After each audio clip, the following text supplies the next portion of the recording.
Sliced Fruit. We're your hosts, Lorshing and Gigi, and where we get to talk about culture, what's new in music and film, current issues around the world, and all the things that's on our minds as we eat some of our favorite fruits.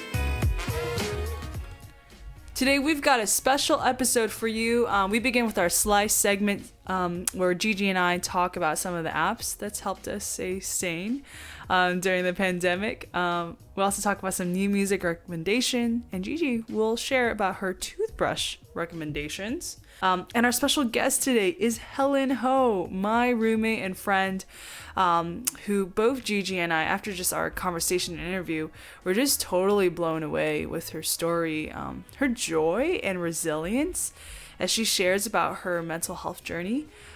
So really great episode that we have for you today. So find a seat, start your walk, grab your boba, and get ready for this exciting episode. So these are our slices, and we're going to just talk about what have we been thinking about and doing. So these are just random little knickknacks that we've been thinking about. Yeah. So one thing that I'm going to show for Gigi and for the listeners is a cool app that's been helping me in my productivity. Because I think in COVID, or I mean for all of us who are working from home or aren't going to work, it's been hard to kind of keep a schedule and like be productive. And so I got this app from a friend, a recommendation called the Toggl App, spelled Toggl. And I think it's like used, I mean, you really could use it for anything, but it's like used for like lawyers or people that need to do billable hours. So essentially it's like a timer really. And you can time yourself doing certain tasks. But what's nice is that I've been like, you time yourself, like if this is project I want to work on, and then you could see how much hours you've been able to log in to like your project, and you can label it, and there's like a schedule. You could see like, oh, I actually, even though like maybe the result of this effort has been like unseen yet, you can still see like, wow, I actually spent like 5 hours this whole week working on this. And it's like been kind of nice to kind of keep me on track on some of the side projects I've been doing, or just to kind of like, it's something nice to see like some fruit of like your time. It's like, oh yeah, I did do things today, even though maybe it doesn't feel like it. So recommend Toggl App if you're having difficulty with productivity. Yeah. How often do you use it? I use it when I've been a little bit busier with work. So, but I would use it like every day so I can like log in, like today I have this free time. I'm going to use it to work on this project. Next one, I'm going to work on this. Yeah. Nice. And how long have you been using it? Maybe like 3-4 weeks. Okay. Cool. For me, I've also been using an app every day, which is the Nike Run Club app. Oh, great. So backstory is Lorshing and I did a 14-day challenge where she would write a song every day and I would go running every day. And so for me, the challenge was pretty life-changing. I've learned to really, really enjoy running. I don't think in my life I've ever enjoyed running. So this is a new experience for me, but yeah, I think what helped was, I was thinking about it earlier today, and it kind of comes down to running for the sake of running or for the sake of enjoying it, rather than in the back of your mind or subconsciously, you're like running because you like want to change your body, or like there's something about your body that you don't like. And so that can be mentally draining. That's very discouraging. But yeah, with running every day, I think, you can practice just, okay, what do I want to achieve with this running thing? And seeing it as like a challenge, seeing it as something that, feels good, or, you can enjoy. Mm-hmm. So far, I think. Yeah.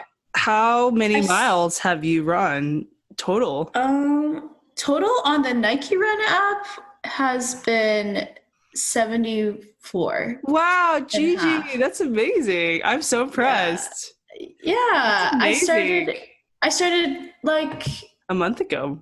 a week into the 14-day challenge. So that was about, um, so far I have 33, so 40 runs in.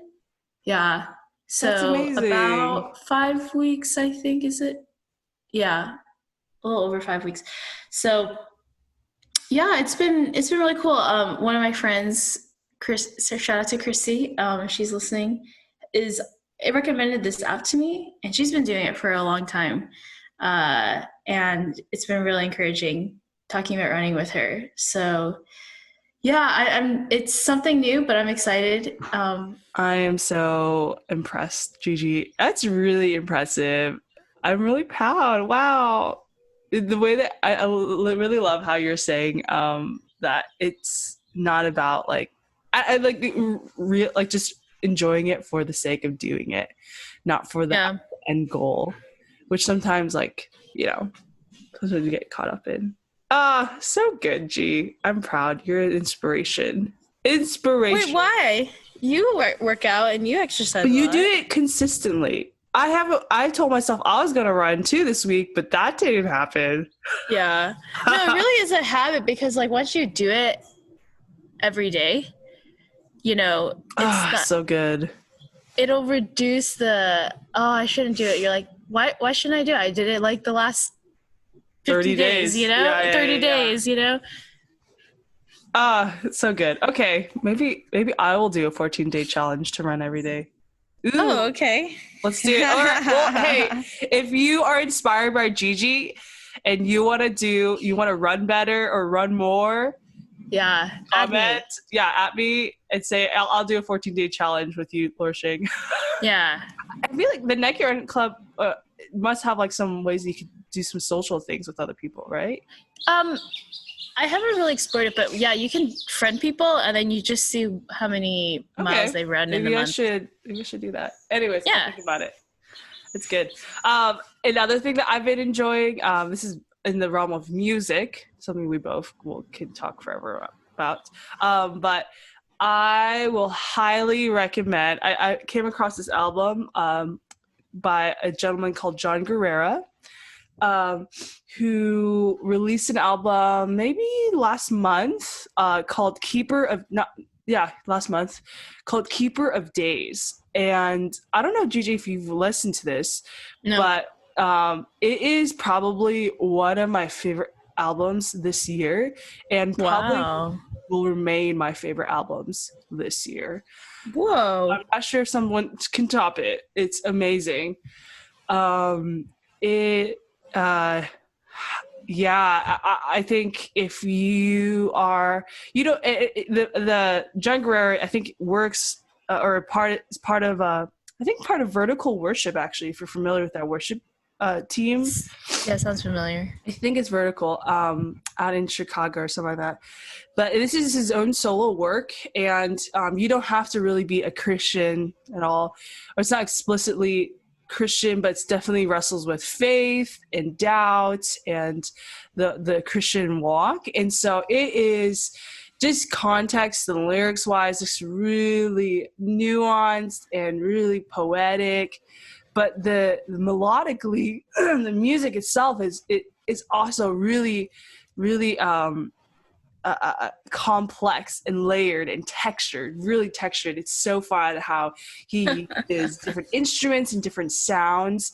And the same way that I love Kimbra, if you know Kimbra, it's like, wow, that's how I've approached this album, because there's just different ways and not unexpected, unpredictable sound and unpredictable lyrics, which is super original. A very original work. I don't think I've heard something like this. So I will just type in Keeper of Days, Jon Guerra. You'll find it on all platforms. But yeah, trivia.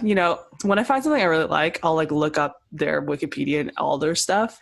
But if you're in the film world, Jon Guerra had like a film credit. He was one of the assistant composers to Terrence Malick's last film, A Hidden Life, so, which was very interesting. So I think he's getting into music composition for film. So you can actually kind of hear that a little bit in this album.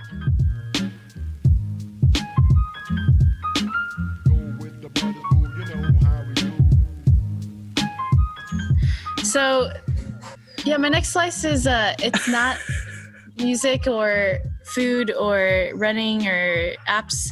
It's well, something that a friend was telling me. I forgot how we got on this topic, but she was like, why don't you have an electronic toothbrush? And I feel like, I can't remember who has asked me this, but I feel like a lot of people has asked me that question in my lifetime. Like, are you part of like an enclave of electronic toothbrush, or people who really care about their toothbrush? No, I've never been asked that. What? Really? I think my dentist asked me multiple times. Sure. And then my dentist's daughter, who's also my friend, asked me that like years ago.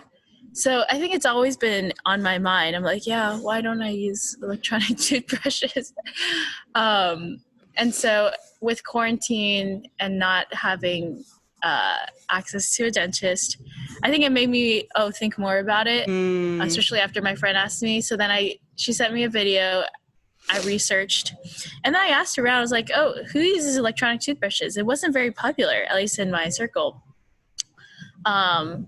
Yeah, I had a lot of like thoughts about whether or not I like electronic toothbrushes. And I think I came down to like, oh, you know what? I think the last time I used it, I was really young, and it was probably not like a really good electronic toothbrush, and that's why I probably didn't like it.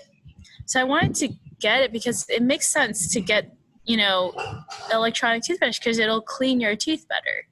And I was getting kind of frustrated because it's just hard to do it manually, to get those like places and clean it really well. Sure. I'm forgetting the name. Burst. Burst is the one that I have. Is that a brand? Yeah, it's a brand, and it's a newer brand, not as old as, like the Sonic Care Oral-B. But I think they've really worked on like their marketing because they have all these like young people plastered all over their website, and they had, I think, like Chrissy Teigen maybe, or maybe it was the Currys, or I forgot, one of them that is their marketer or celebrity promoter.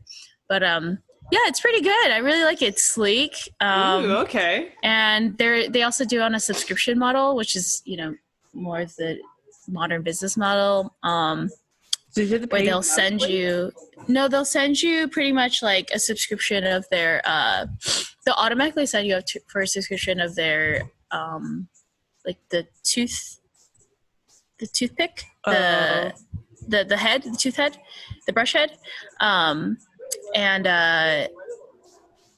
yeah, so, wow. and they have a bunch of other things like, teeth whitening and stuff, but yeah, it's been good. It feels like I'm looking at your teeth right now, and is it okay? Yeah, it looks good. It looks white. It looks clean. Really? I'm like afraid to show my teeth. But mainly, I like how it feels with my gums. Like it feels stronger, and you can really like, massage it with the toothbrush. Mm-hmm. So I've been using that for a few weeks. We'll see. But it's kind of fun. You know how like they recommend, I think, minimum 2 minutes for brushing your teeth? And I realized like, oh, I enjoy brushing my teeth. Like I usually spend longer than 2 minutes. And with this electronic toothbrush, I spend like sometimes like 6 minutes brushing my teeth. It's like so fun, especially the first few days. I was like, oh, what can I clean? Wow. And I can clean my my retainers too really well, Okay. Like, to expend that much energy. It's like, wow, it's so fun. So yeah, Gigi is not sponsored. She's not getting paid for doing this, just to let you know. This is just funny. I just feel like even if no one listens to this and he listens to our recommendations, I'm like definitely convinced. I'm like, I'm going to go over everything you just said. I'm like, wow. Yeah, we probably convince each other the most. We do. Oh my God. That's what I was saying last episode. Like, we are each own's disciplers. Not really, but you know, you pass down the things, you know. It's true. Well, those are our slices, some of the things that we're enjoying and maybe recommending for you to check out, or at least it's been adding life to our life. All right, next up, get ready. We have a special guest. Actually, the guest recommended the Toggl App, so you'll hear more about her story. It's my roommate, Helen Ho. So that's going to be our next segment. Don't go anywhere.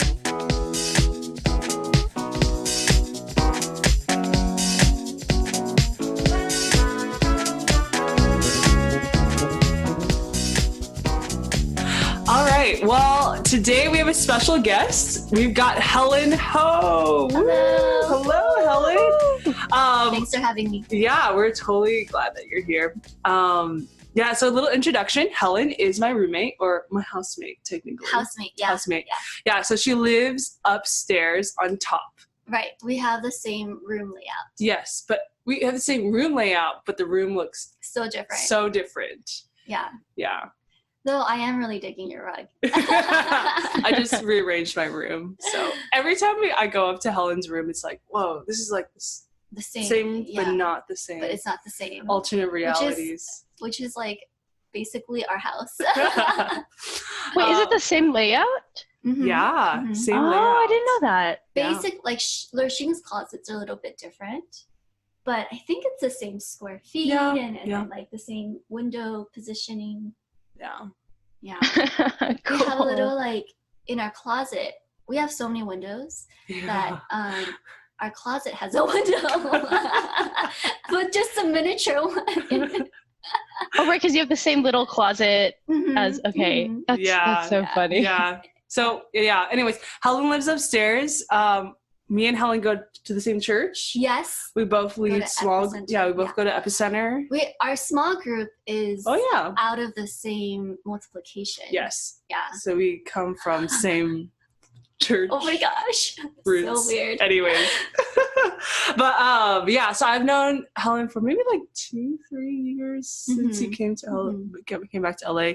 And I just wanted to share like a fun memory that we actually were talking about yesterday of Helen. So I like met Helen, but we didn't really know each other quite well. I mean, we really got to know each other living here, but one of my first early memories was at a church service on Sunday. And this is when we were in our old location. We had this huge auditorium where we had church service. And so there's a lot of space in the front, on the sides to kind of engage in musical worship. And so I think there was a time when our church really encouraged people to come to the front and like dance and just really engage in singing and worshiping. And so then I would join sometimes in the front, and Helen would consistently be there for the most part, you know. And you could see Helen, like Helen's like dancing. She's very elegant when she sings and worship. Thank you. And so I was just really encouraged by that. And there's other people there too. And then I think there's this one Sunday, I was coming to church and I just like, you know, like sometimes on Sundays, you're just like not feeling it, or you're just kind of like tired, or just been I don't remember what kind of week it was, but I just like, I don't want to go to the front. So I just like, I went to the side, which I felt like, oh, you know, I'm still out of my seat. But like, I just like went to the side to like not engage. And then Helen comes, maybe you can tell your side of the story. But anyways, all of a sudden I see Helen come up to me and she says like, I wrote this down. I should remember. But you said something to the effect of like, man, like you're not meant to be in the corner. Like come up to wow. Yeah. Dang, girl. And like and you can't see Helen, but when Helen says this thing, she says it with such a smile. Like she doesn't say it in any way like conviction, or just like there's so much joy in oh my goodness. And And then later, we talked about this yesterday. I was like telling Lurshing, we were hanging out at the park yesterday. I was like, one of the things I love doing with my friends is just sitting around and reminiscing on memories we've made together. Because I was like reminiscing on that particular memory, and then Lurshing was like, "Yeah, actually, like there's this memory that comes up," and I was like, "Yeah, what is it?" We had the same memory that we were thinking about. No way, that doesn't happen. It does. I mean, because Lurshing and we didn't really hang out that much. So we had like a few encounters that were all positive, but it's really these last couple of weeks because of the quarantine that we've been spending a lot more time together. But that day every time Lurshing just worships, not just when she's on stage, but when she's like off stage and she's just in the crowd, I am next to her and I can just feel it. Like I can just feel the power and the anointing and the thing that she releases. That's just so amazing and so her. And I'm all about people coming into the light, because I think sometimes I had that struggle at church where I was like, oh, I should go to the corner because I don't want to draw attention to myself and all of that. But I felt God was like, hey, like come into the light. Because you're my child, like come into the light, come and be seen. I was like, okay, I'll come into the light, Jesus. Because sometimes I would be the only person like in the front. Woo! Yes. So then, and I just saw Lurshing that day, and I was like, man, like what she releases is so powerful. So I just encouraged her to like join and like release that in the light. And and I told her she was like a lightning bolt, because like when she feels the spirit and then she worships, it releases to other people. And I remember journaling the end of the day, like really remembering that, how I think I really felt seen and known and called out. So that was one of my early memories of Helen, and I think that really shows a good picture of who you are. Thank you. For our listeners out there, we have Helen on our show, and it's so amazing I'm so excited to hear what you're. Well, a little bit about me. I grew up in the SGV. My phone number area code is 626. For some people, what's the SGV? SGV is the San Gabriel Valley. So if you're ever on YouTube, and I think this is like maybe 5 or 6 years ago, but there was like the Fung Brothers, and I think it was the Fung Brothers or someone like them, where they came out with a song about boba. And about the 626, because there's so many boba shops around here. Yes, I remember that video. So that's what I spent my high school years doing, like going to boba shops with my friends and like spending hours there doing, God knows what. But that was my life. Let me see what else. What's my hobbies? In high school, I think I have a semi like addictive personality, where if I get into something, I really get into something. So like I was kind of nerdy in high school, and so I got into anime, and then I got into manga, and then I got into Korean dramas. This is like an ultimate Asian American experience. Well, and then boba and manga. Boba, manga, anime. Oh my gosh. It's just like subtle Asian traits. Not subtle. This is not subtle. Not subtle at all. Yeah. So that was high school. Yeah, and when I had MySpace. Do you remember MySpace? When I had MySpace, I had a banner that said AZN Pride. Wow. At least it wasn't so AZN good. boy, which you aren't, That's ultimate. Or girl. AZN girl with a U. And then I went to college. I went to college in Chicago, and that was like a huge shift. It was like, oh my gosh, people walked everywhere. They took the train. People walked. What a sight for the Southern California. It was a struggle. So we would have the option of taking the bus or walking like 15 minutes, and I would wait 15 minutes for the bus.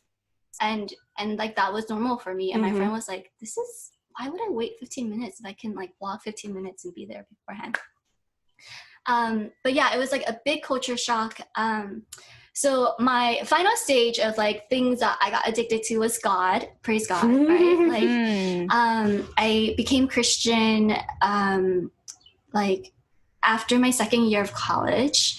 And, yeah, it's been such a wild and fun and challenging journey following Jesus since then. Yeah. Wow. So are you the only Christian in your family, or? Yeah, currently I'm the only Christian. Okay. My dad for a while, I think, explored Christianity. Okay. Yeah. Awesome. And then so right after college, you came back to the SoCal. Yeah. After college, I did my master's in human development psychology.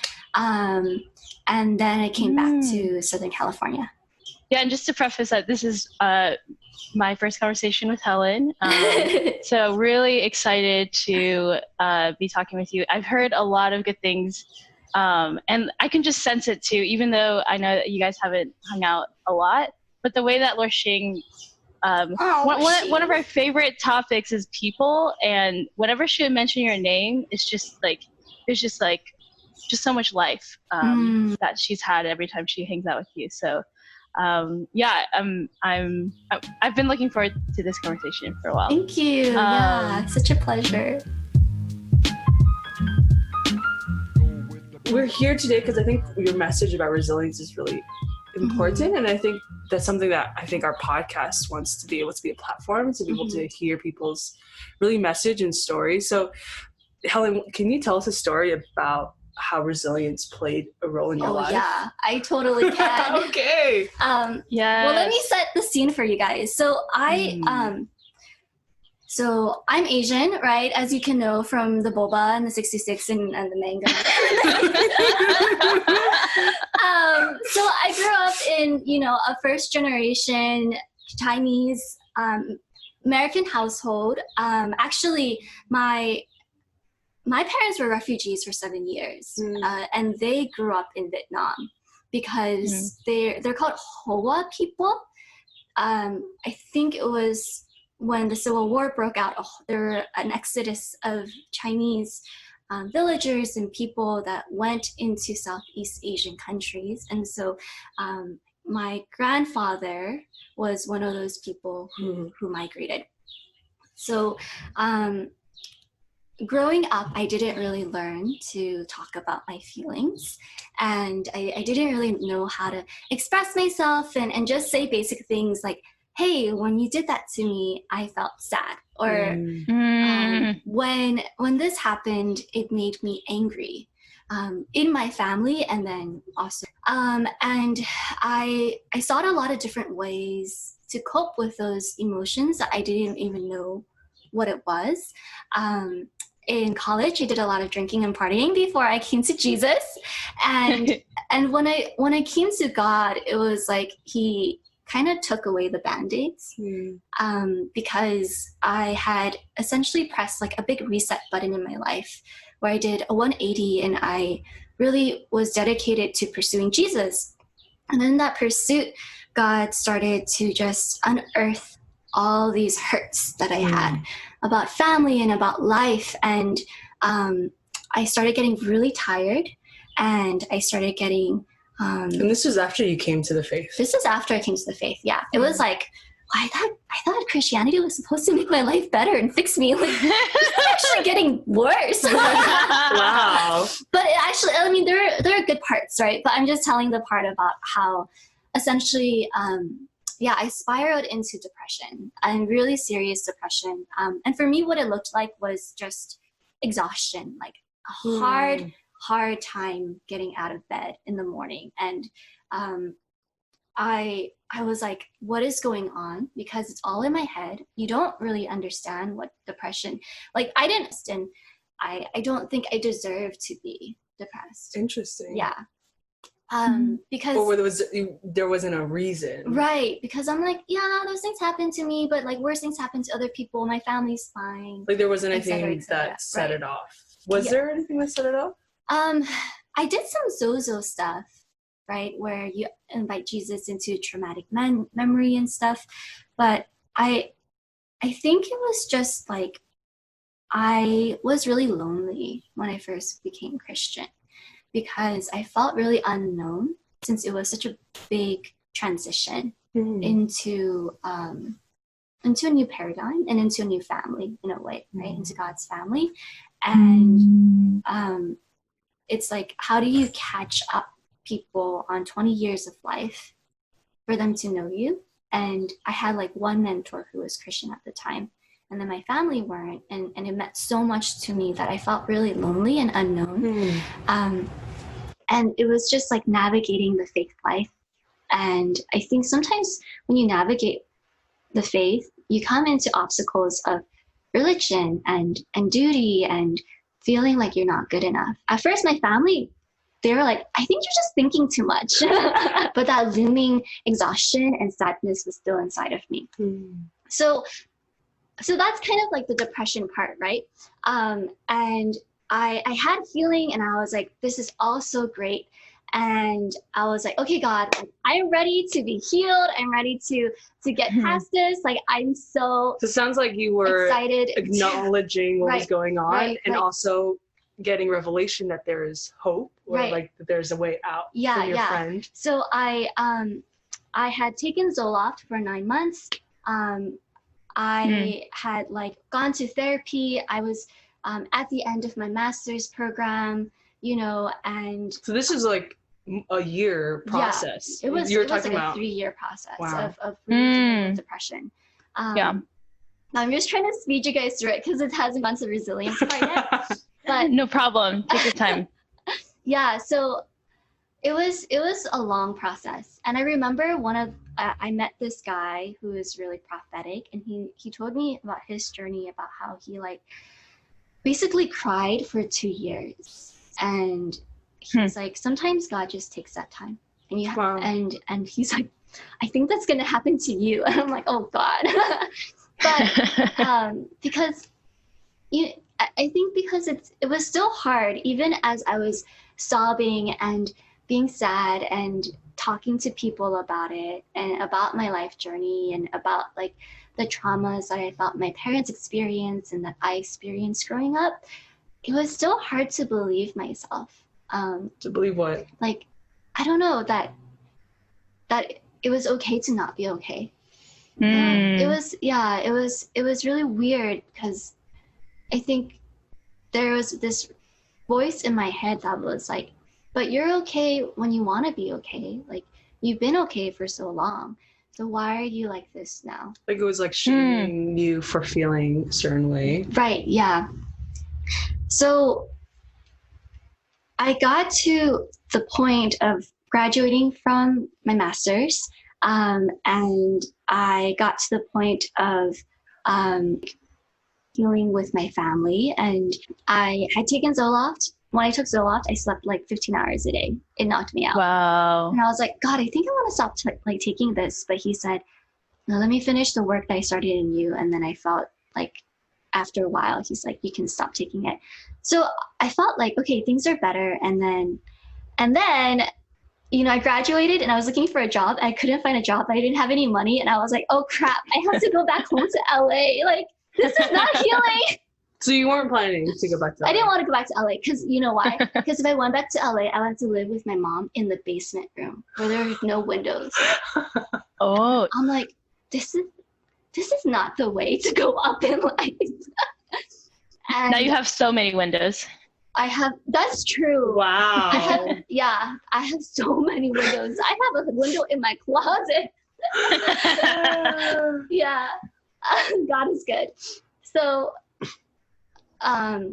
so you moved back to... Yeah, I moved back to LA and I moved into the basement room. Okay, so let me set the scene for you guys. My basement room actually wasn't that bad, but like I think the ceiling was I'm like 5'2". The ceiling might have been like 6 or 7. No way. Mm-hmm. Oh my gosh. So this is like a storage room, basically. yeah. But it was really like, it was wide, so I couldn't fit a queen size bed in there. And I was never there unless it was just because to sleep. And I had like my mom is Buddhist, and so we had these spiritual differences. And then she would like cook in the morning, and she would chop chicken on her chopboard, and I would just hear it. And I also had a really hard time sleeping. So some nights I couldn't fall asleep until like 4 or 5. And I was like, I don't even know if I can work a full-time job like this. Wow. Yeah, so like that was the setting, right?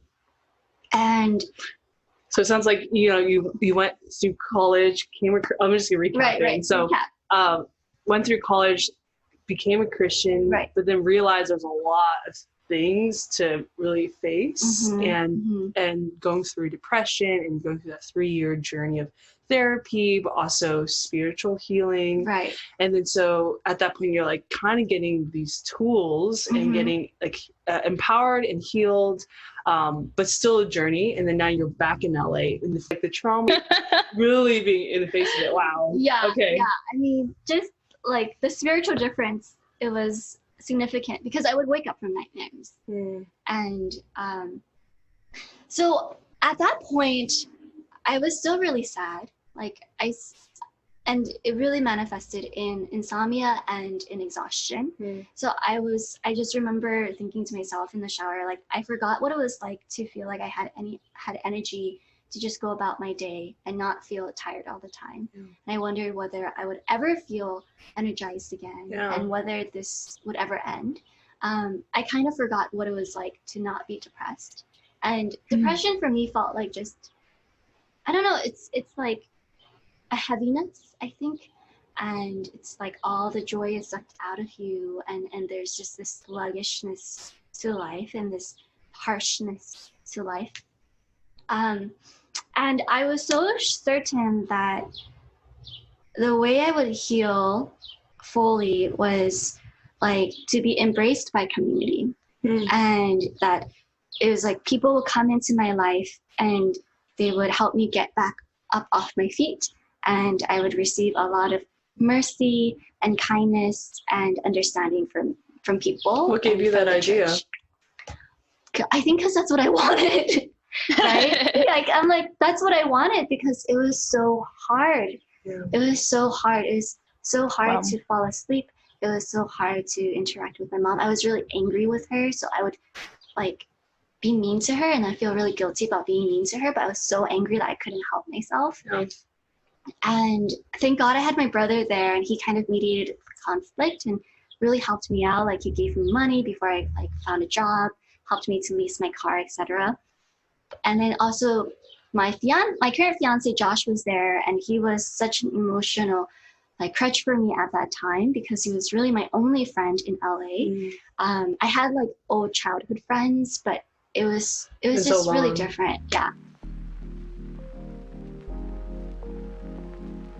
So, but God had other plans for me.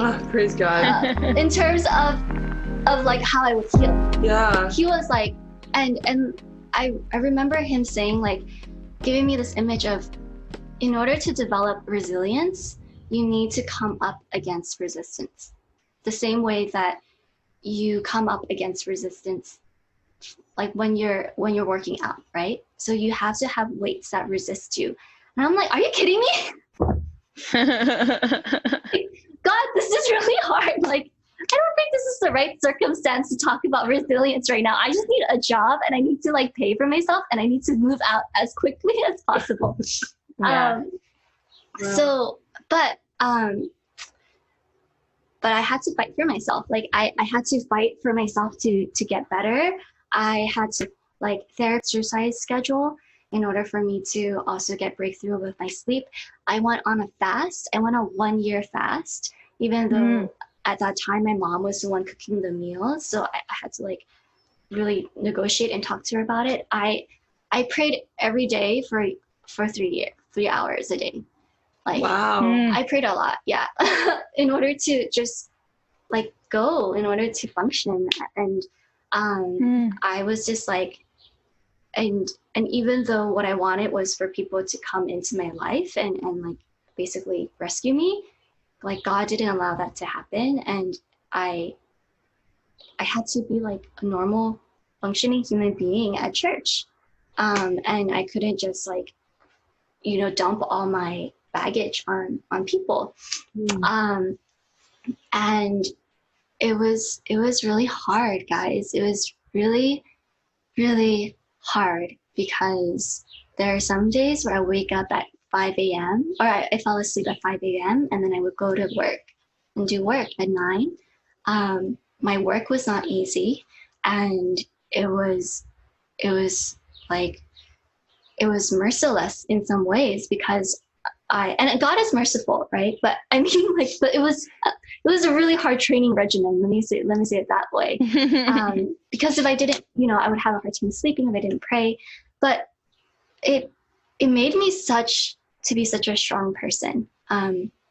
Like living in that basement room and advocating for myself, because I think what God wanted to teach me was like, you need to be your best advocate for you to get better, and you need to be the one who wants to get better and to heal more than anyone around you. And I think that's why he put me in the situation that he put me in, because like, I think it would have been really easy for me to just outsource like the healing, right? It made sense. Like people come around me and help me heal and encourage me. But ultimately, what's going to sustain me for a long time is if I develop the conviction and the muscles to advocate for myself in moments of hardship and difficulty. And I came out of it like really resilient across multiple dimensions. And I just remember I committed to it. I committed to my fast. I committed to my 3-hour-long prayers at night. I committed to exercise, and I committed to just letting myself feel what I felt when I was around my mom. And working through that. And there was this one day, it was kind of random, but it was at the end of this where I was getting into this rhythm of exercise and eating healthy and prayer and, talking to people and upkeeping these different realms of my life, that I felt like God said, hey, I'm lifting depression off of you. And then I think he did. I mean, not immediately, but as the weeks went by, like that cloud of heaviness lifted. And then how did you notice that? I don't know. I think maybe my energy level, or it was like I had been climbing this mountain, and like I was getting stronger already and things were getting better already. And then at one point he was like, I'm lifting depression off of you. And I just kept climbing up, and it's not like always easy. But then I moved out, and things got much better after I moved out too. And so that's my story about resilience. I know it's kind of long, but so good. Wow. Man, I think just even when you first started speaking, I feel like there's just so much healing that I sense. And it's so relevant. It's like a story that everyone just needs to hear. There's something that we all can relate to. I think, I mean, my friends and family members, I have a lot that, do suffer from depression. And I think it's, at least in my role, like I always want to try to understand the story and the process that people are going through. And so, I just, really enjoy it. Thank you for, telling us, and thank you for I don't know, there's just like this, you know, spirit of like healing that I sense. Even when you were like talking about your encounter with Lurshing, I'm just like, wow, there's just so much freedom. Like there's Oh, just, come on. That's so it true. just oozes out of you, you know? That's so good. I do have a question. I think in that year of being back in LA and the Lord teaching you to advocate for yourself and learning these habits, like really practical things like finding therapy and exercise.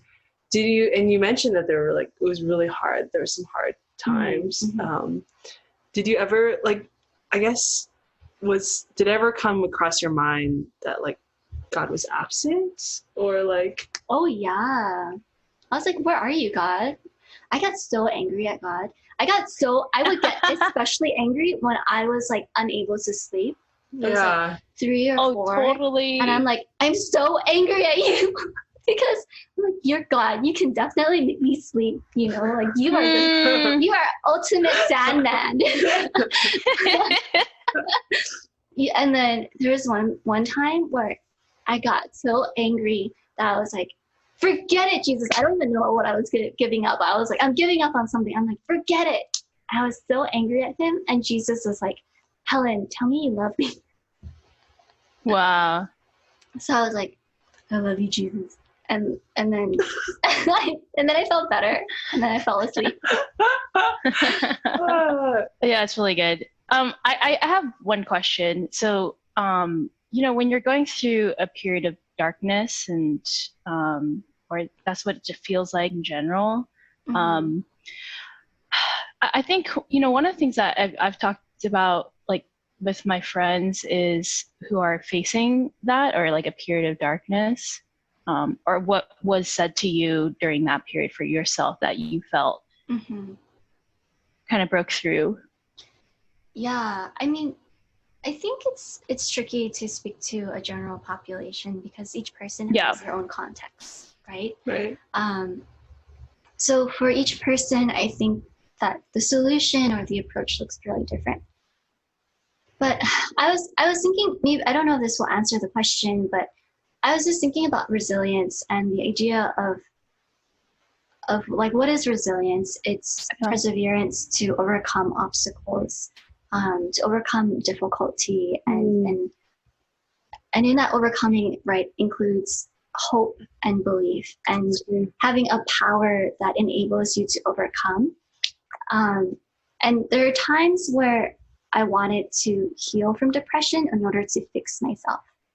But God wanted me to heal from the angle of because he loves me. And like, he didn't want to fix me.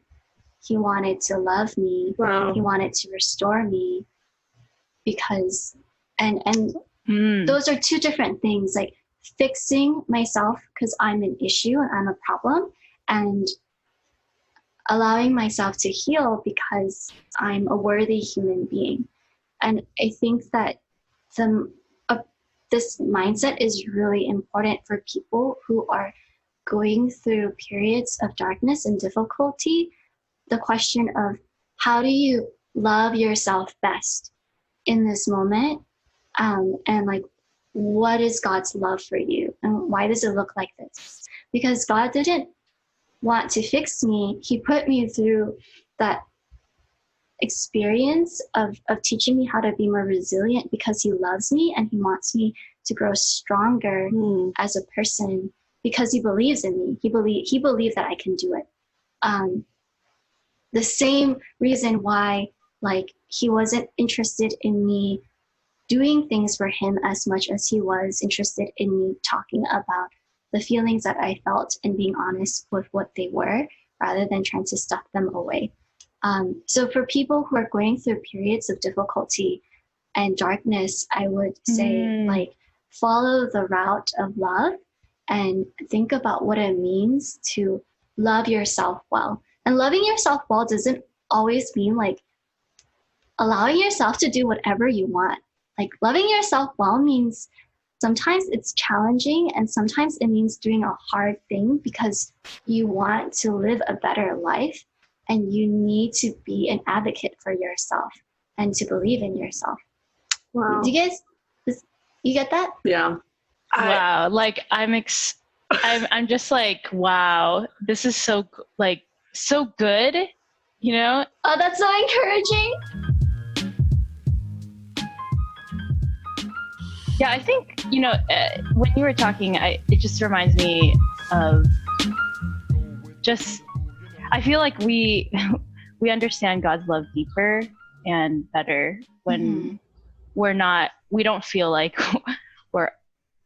we're all together, and actually we feel, almost at the end of the spectrum. And when we know that God loves us and he wants to love us, and when we're faced and we realize our weakness and our sin, so I feel like we understand God's love deeper in those periods. Yeah.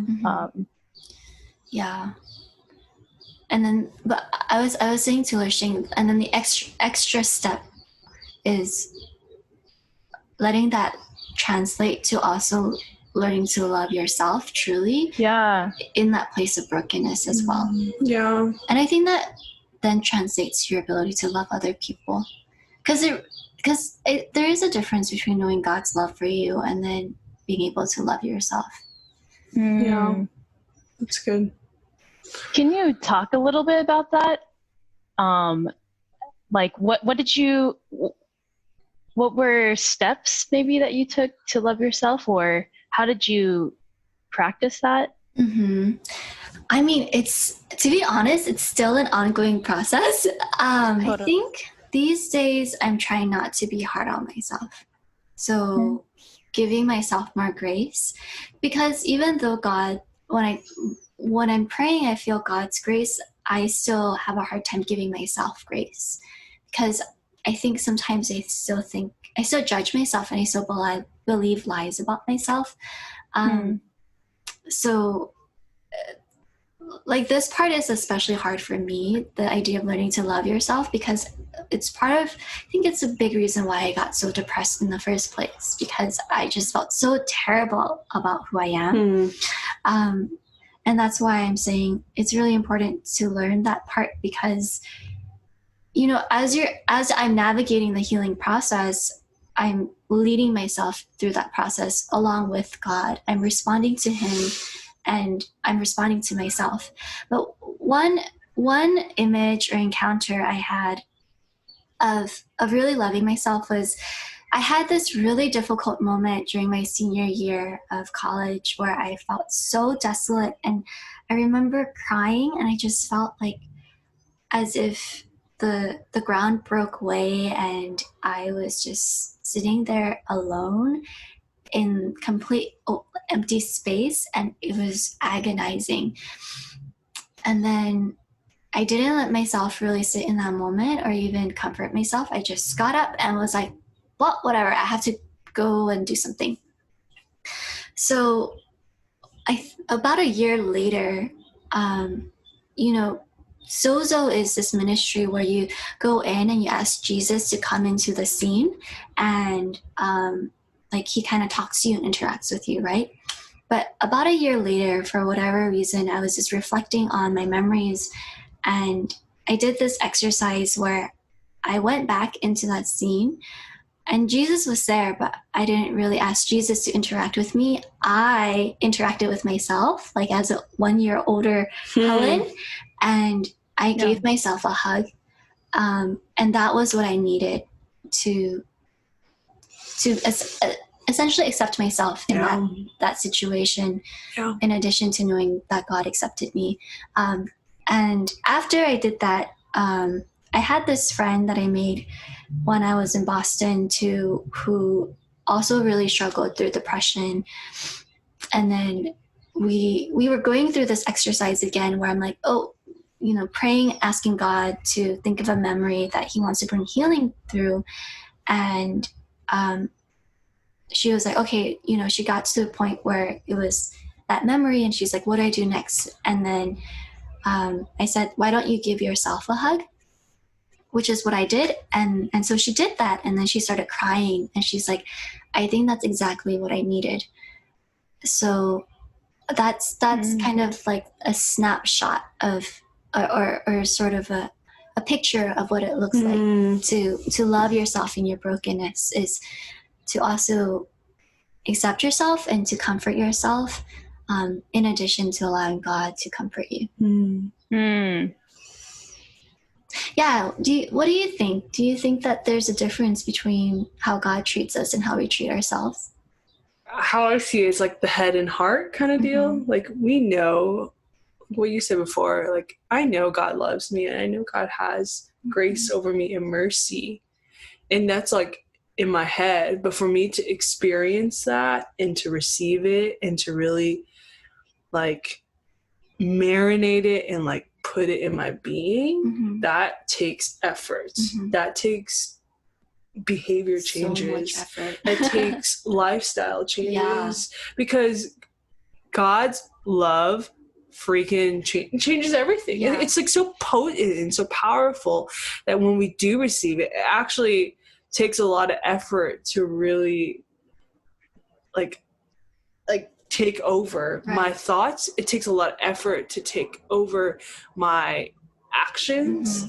And so I think what you're saying, like, there really is a partnership between God's love and mercy, and also a partnership between us to actually really carry it and live it and practice it and do it. And, you know, whether that's like, for me, the story for you hugging yourself reminds me of a story for myself of like, it was at Urbana as well. Cool. Were you there the same year, 2015? No, I was 2012. Sad. But it was like a moment for me to write.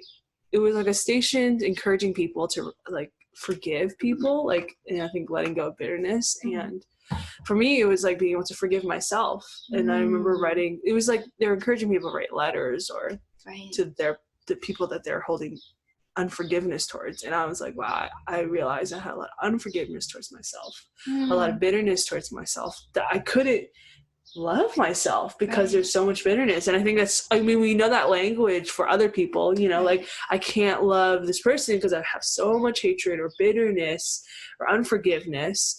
And I think that's true for our own selves. If we carry that for ourselves, we cannot receive the love of God because we don't think we are worthy of receiving that from ourselves and from the Lord and from others as well. I think that's exactly it. Yeah. And what's beautiful is that because, like, as believers, we have the Holy Spirit living in us, you know, God isn't just this other being. He's like within us. And it's an amazing partnership and an amazing thing that we get to experience and live it out as children of God, that we get to be part of God's like hands and feet, even within ourselves. Amen. That even as God forgives us, we can have that same power to forgive ourselves as well. Yeah, that's good. So good. We're going to take a break here and just kind of marinate on this truth, and we'll head to our next section.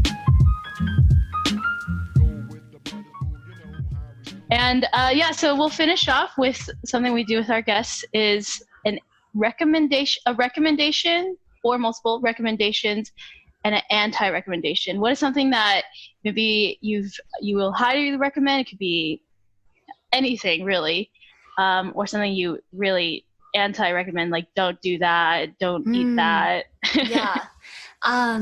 Highly recommend building your sleep hygiene. Because it's super important, as well as really investing in your health, and just investing in yourself, including investing in stocks during this time.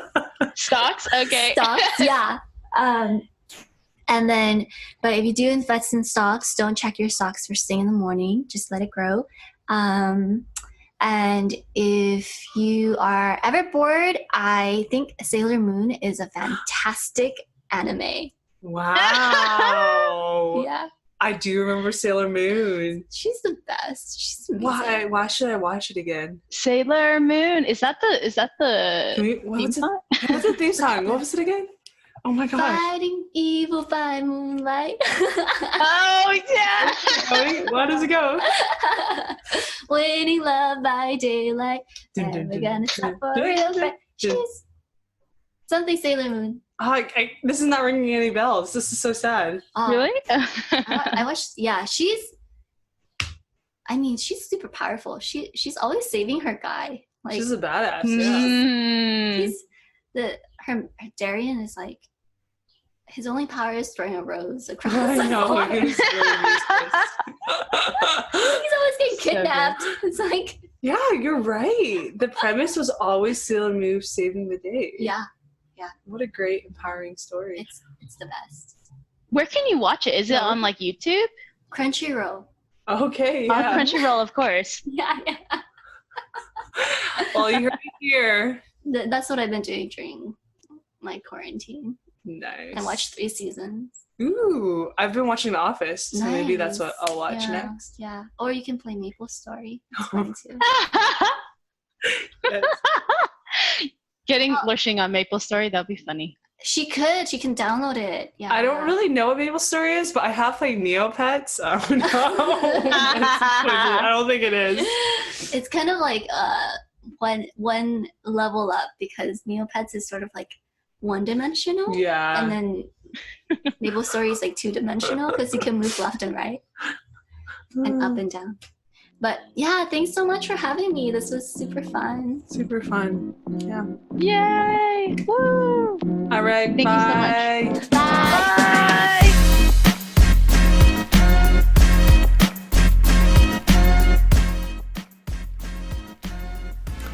Well, that's all we got for today. Again, shout out to Helen for taking time out of her schedule to join us, share her powerful story, and impart some solid wisdom on resilience and self-advocacy. We hope you enjoyed your time with us. If you did, we love to hear from you. Post a comment on what you enjoyed. And you can stay connected with us by following The Sliced Fruit on Instagram and YouTube. And we'll catch you next time. Have a great week.